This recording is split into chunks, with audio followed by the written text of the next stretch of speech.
A paz do Senhor, meus irmãos. Sou o pastor Moisés Vieira e nós estamos começando mais um subsídio para a Escola Bíblica Dominical aqui no canal Boas Notícias, lições de adultos da Casa Publicadora das Assembleias de Deus. E nós hoje já estamos na nossa lição de número 7 para 19 de maio de 2024 com o assunto O Perigo da Murmuração. E aí, como é que você está como servo de Deus e crente em Jesus? Está com fé? Está animado? Ou está murmurando de tudo? Murmura dos preços, murmura da família, murmura do pai, do esposo, da esposa, do patrão, do empregado. Tem gente que vive de murmurar. E a murmuração anda de mãos dadas com a incredulidade. Isso não é bom.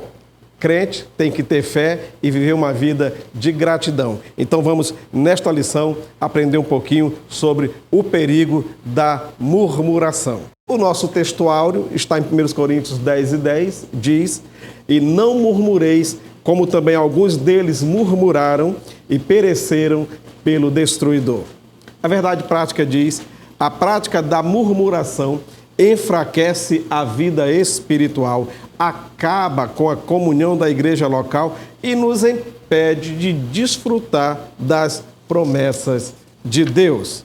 A leitura bíblica que dá base a esta lição, a leitura bíblica em classe, está em Êxodo 16, versículos 1 a 7, e primeira carta de Paulo aos Coríntios, capítulo 10, versículos 10 e 11. Diz-nos assim a palavra: "E partidos de Eli, toda a congregação dos filhos de Israel veio ao deserto de Sim, que está entre Elim e Sinai, aos 15 dias do mês segundo, depois que saíram da terra do Egito. E toda a congregação dos filhos de Israel murmurou contra Moisés e contra Arão no deserto. E os filhos de Israel disseram-lhes: quem dera que nós morrêssemos por mão do Senhor na terra do Egito, quando estávamos sentados junto às panelas de carne, quando comíamos pão até fartar. Porque nos tendes tirado para este deserto, para matardes de fome a toda esta multidão? Então disse o Senhor a Moisés: eis que vos farei chover pão dos céus, e o povo sairá e colherá cada dia a porção para cada dia, para que eu veja se anda em minha lei ou não. E acontecerá ao sexto dia que prepararão o que colherem, e será o dobro do que colhem cada dia. Então disse Moisés a Arão, a todos os filhos de Israel: à tarde sabereis que o Senhor vos tirou da terra do Egito. E amanhã vereis a glória do Senhor, porquanto ouviu as vossas murmurações contra o Senhor, porque quem somos nós para que murmureis contra nós?" 1 Coríntios 10, versículo 10 e 11. "E não murmureis, como também alguns deles murmuraram e pereceram pelo destruidor. Ora, tudo isso lhes sobreveio como figuras, e estão escritas para aviso nosso, para quem já são chegados os fins dos séculos." Amém? Muito bem. Todos nós enfrentamos situações. Todos nós enfrentamos situações das mais adversas possíveis. Você e eu não estamos imunes das aflições da vida, pois Jesus disse: no mundo tereis aflições. Nós não podemos murmurar, abrir mão da nossa fé, da nossa crença em Deus.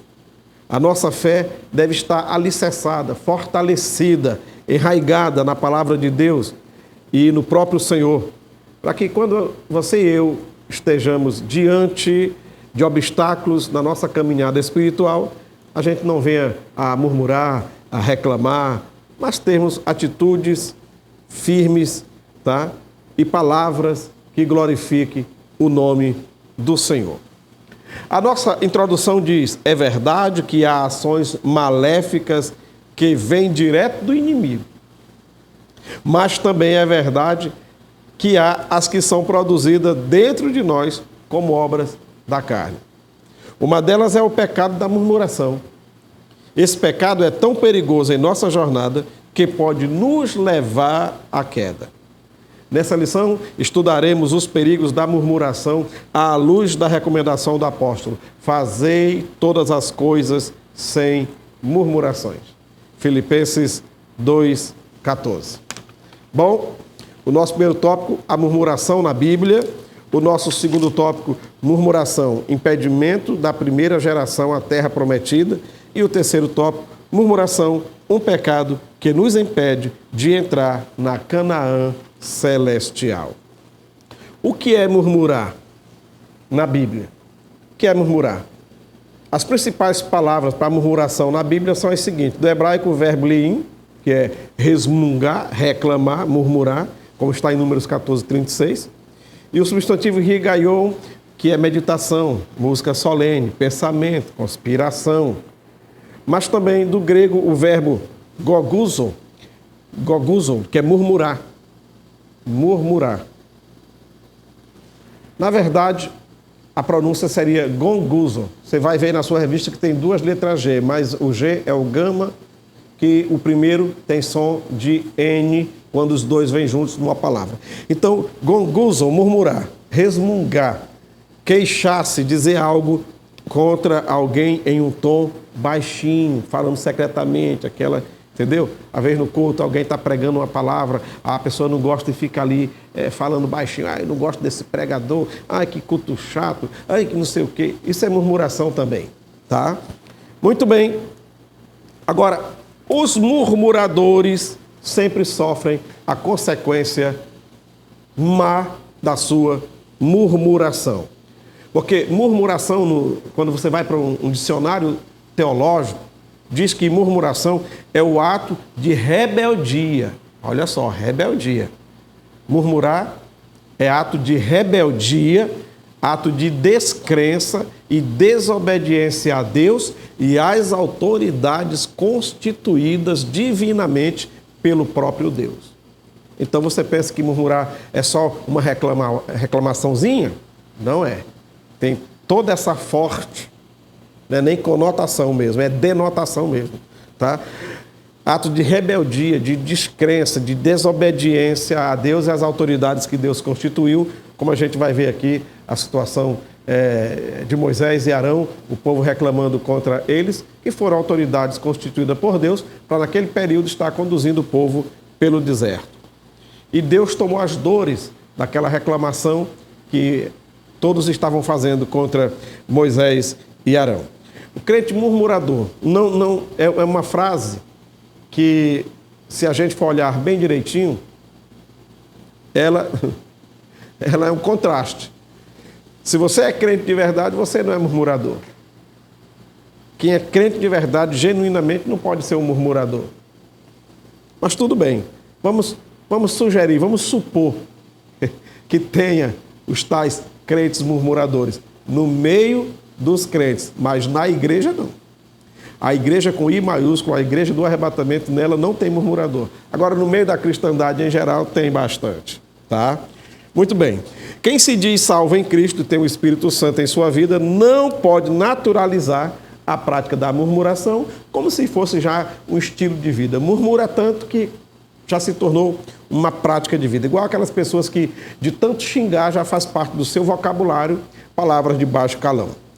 Isso não pode acontecer com um servo de Deus. Quando um crente se torna um murmurador, ele passa a ser um instrumento do maligno. Olha só. Serviçal, o ajudante de Satanás. Ele tem alguém lá na congregação a seu serviço, o murmurador. Então, vigiemos para a gente estar a serviço do reino de Deus e não a serviço das trevas. O segundo tópico fala-nos sobre murmuração, impedimento da primeira geração à terra prometida. O povo de Israel, quando saiu do Egito, foram contados 600 mil de 20 anos para cima, sem contar mulheres e crianças. Há quem chegue a dizer que, juntando até o povo que aproveitou a oportunidade e foi junto, em torno de 2 a 3 milhões de pessoas saíram do Egito. Um baque muito grande para o Egito. Agora, desse povo todo, quem entrou na terra prometida? Desses que foram contados, apenas 3. Josué, Calebe e Eleazar. Perdão, Eleazar a gente não pode dizer que foi contado, porque era da tribo de Levi, mas dos contados das outras tribos, só Josué e Calebe. Eleazar entrou por ser descendente de Arão e não foi contado, então 3 entraram. Dos contados, só 2. E o restante todinho ficaram enterrados nas areias do deserto. Por qual motivo? O principal, murmuração. Não foi por causa das guerras que eles tiveram enquanto estavam no deserto. Não foi por causa de naturais, ou de fome, ou de sede. Não. Ficaram exatamente por causa da murmuração. Murmuração contra os líderes e murmuração contra o próprio Deus. Então, é muito perigoso murmurar. Imagine, eles estavam no deserto. Não se tem notícia de um outro povo no mundo que passou 40 anos sem plantar uma roça, sem colher uma espiga, e mesmo assim ninguém morreu de fome. Sem cavar um poço, e ninguém morreu de sede. Porque durante aqueles 40 anos no deserto, não faltou alimento para eles, não faltou água.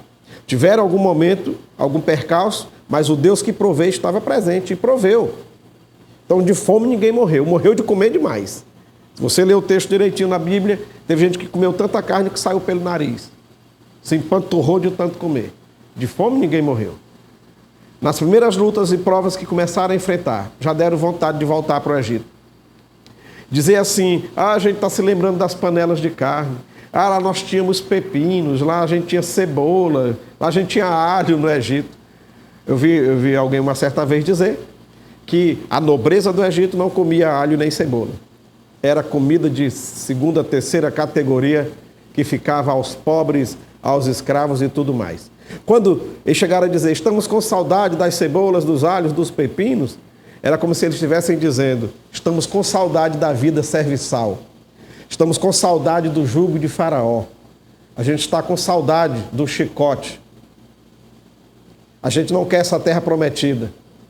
Não queremos mais estar debaixo da nuvem e nem da coluna de fogo do Deus Criador. Queremos sofrer lá debaixo da sombra dos deuses do Egito. Dizer, a gente está com saudade, a gente quer voltar, era exatamente dizer que não queria ir para Canaã e nem ser guiado pelo verdadeiro Deus. Imagine a tristeza no coração de Deus a ver o povo abrir a boca e pronunciar uma murmuração dessa. Não pensemos que hoje em dia, quando a gente murmura, não causa a mesma tristeza em Deus. Causa sim. Causa sim. E por causa dessa murmuração, eles tiveram a infeliz consequência de não chegar e não entrar na terra prometida. A murmuração e a reclamação do povo foi tão grande que até Moisés, por um momento, fraquejou. Quando ele era para ordenar a pedra e dizer, sai a água de ti, ele foi lá e acertou com o cajado. Feriu a rocha. Por causa dessa atitude, quando Moisés disse, será mesmo que vai ser água dessa pedra? De tanto azucrinar o juízo dele. Ele chegou a dizer, mas será? Nesse será veio um quê de dúvida daquilo que Deus poderia fazer. E feriu a rocha quando era só para ordenar. Uma rocha que era um tipo de Cristo. E um dia, lá na cruz do Calvário, alguém veio com uma lança e feriu o lado de Cristo e saiu água. Porque muito tempo atrás, Moisés feriu também a rocha. Se lá atrás Moisés não tivesse ferido a rocha, alguém não teria ferido o lado de Jesus com uma lança. Então, por causa dessa atitude, da murmuração do povo, e Moisés se deixou levar pela reclamação e murmuração, não entrou na terra prometida. Significa dizer que murmuração se torna um atraso na vida da gente. Atrasa a viagem, atrasa a caminhada, mas podemos dizer que atrasa a vida espiritual, atrasa o ministério, atrasa os estudos, atrasa o teu crescimento financeiro. Por que tem muita gente passando na frente? Talvez você está murmurando demais. E quando a gente está murmurando, imaginemos que nós estamos naquela escada rolante que a gente tem lá no shopping. Você vai no grande centro de compra, tem as escadinhas rolantes. Aí você está na escada rolante, começou a murmurar, a escadinha parou. A escadinha de quem adora, em vez de murmurar, de quem exalta a Deus, ao invés de reclamar, de quem glorifica ao Senhor, como Jó que disse, Deus deu e Deus tomou, e bendito seja o nome do Senhor. A escadinha daquele que não murmura continua subindo. E a do murmurador parou. Parou no tempo. Daqui a pouco Tem gente que chegou ao conhecimento do Evangelho e recebeu a Cristo como seu Senhor e Salvador há bem menos tempo e já está lá na frente na caminhada. E muitos estão parados aí por causa da murmuração. Então, a murmuração atrasa a viagem. Números 13 e versículo de número 32, diz assim, 32 e 33, diz-nos assim a palavra do Senhor. E puseram-se a difamar diante dos filhos de Israel a terra que haviam observado. A terra para a qual fomos em missão de reconhecimento é terra que devora seus habitantes. Todos aqueles que lá vimos são homens de grande estatura. Lá também vimos gigantes, os descendentes de Enaque, diante de quem parecíamos a nós e a eles gafanhotos. Olha só, dos 12 espias que Moisés mandou, 10 disseram: a terra é boa, a terra é linda, a terra é maravilhosa, mas a gente não vai dar conta. Não vamos dar conta de tomar posse. Lá tem gigantes, lá tem isso, e amedrontou o povo, certo? Apenas Josué e Calebe ficaram animados e animando o povo, mas a palavra de 10 sobrepujou a palavra dos 2. E o povo se pôs a chorar, a reclamar. E diz aqui o versículo 14 e 33, Deus dizendo assim, versículo 33. Vossos filhos sobreviverão como pastores, caminhando errantes com seus rebanhos nessa ermidão durante 40 anos, carregando o peso da vossa infidelidade, até que vossos cadáveres se transformem em pó na terra do deserto. A viagem que era para demorar 3 dias. 3 dias. Quantos dias? 3. 3? Exatamente. Foi isso que Deus disse para Moisés, e Moisés foi lá e disse para Faraó: libera o povo para ir adorar a Deus numa viagem de 3 dias. 3 dias. Com 3 dias teriam atravessado o Mar Vermelho, e onde eles chegassem já era possessão de terra de Israel. Não em todo o território de Israel, mas eles já teriam passado a fronteira que dava limite do Egito para a terra de Canaã. Em 3 dias todos já teriam passado além fronteira, já estariam na terra prometida. Em 3 dias. Mas por causa da murmuração, Deus fez com que a viagem demorasse 40 anos, até que toda aquela geração de murmuradores morresse. A bênção foi que entrou uma geração nova na terra prometida. Todos os que nasceram durante os 40 anos de caminhada no deserto. Então, olha só, o tanto de gente que entrou abaixo de 40 anos. Uma nação jovem. E muitos dos que ficaram sonhando em estar na terra prometida, a terra que manda leite e mel, não entraram e ainda atrasaram a entrada dos outros. Olha o que faz o murmurador. Não entra, ainda atrasa a entrada do outro. O murmurador não alcança a bênção e desanima outras pessoas. Onde tem alguém animado dizendo: nós vamos conseguir e tal. Aí aparece dois dizendo: vamos nada. Não, mas vai dar tudo certo. Vai nada. Não, mas eu vou abrir um comércio, vou assim. Rapaz, já tem gente demais vendendo esse mesmo produto aí. O que tem de murmurador para desanimar as pessoas? Quando a gente murmura, diz os estudiosos aí do nosso cérebro, que toda vez que a gente murmura, o nosso organismo libera o hormônio do estresse, o cortisol, o hormônio do estresse. E sabe, esse hormônio, quando ele é produzido em excesso, dá uma reação na pessoa que ele pode tomar 2 atitudes. Ou a de lutar, ou a de correr. Exatamente. A pessoa fica com uma alta quantidade de cortisol circulando no seu organismo, que ele fica meio que sem pensar direito, e toma 2 atitudes bruscas. Ou ele luta, ou ele foge. Segundo uma pesquisa da Universidade de Stanford, reclamar, murmurar, faz encolher o hipocampo no cérebro. Ele diminui. Ele encolhe. E qual o problema do hipocampo diminuir? O problema é que ele é exatamente a parte do cérebro que é fundamental para a gente resolver problemas. Exatamente. É a parte fundamental para a gente resolver problemas. É nele é dele que vem o pensamento inteligente. Então, eu vou aqui pegar de forma bem singela e dizer que Pessoa que murmura demais termina ficando burro. Porque se o hipocampo dele diminui no seu cérebro, e é exatamente essa área responsável pelo pensamento inteligente e que dá à pessoa a capacidade de resolver problemas. Quem murmura demais chega diante do problema e não vê como resolver. Não tem pensamento inteligente. Se não tem boas ideias, não tem bons projetos. Realmente, isso na área fisiológica, humana, física, corpo. Se acontece isso no corpo, na matéria, imagine o que a murmuração pode produzir na parte espiritual. O murmurador termina tendo a sua própria fé abalada. Desconfia da palavra de Deus. Nada para ele dá certo. E é até ruim estar perto de uma pessoa que murmura demais. É bom seguirmos o conselho de um dos hinos do Inário Harpa Cristã, que diz: em vez de murmurares, canta um hino de louvor a Deus. Que o seu Deus nos abençoe, que Ele nos guarde no seu amor, não só hoje, mas para sempre. Mais uma vez, obrigado pelo carinho de nos assistir, de estar conosco aqui no canal, com o nosso subsídio para a Escola Bíblica Dominical. Até o nosso próximo vídeo, se Deus quiser. A paz do Senhor.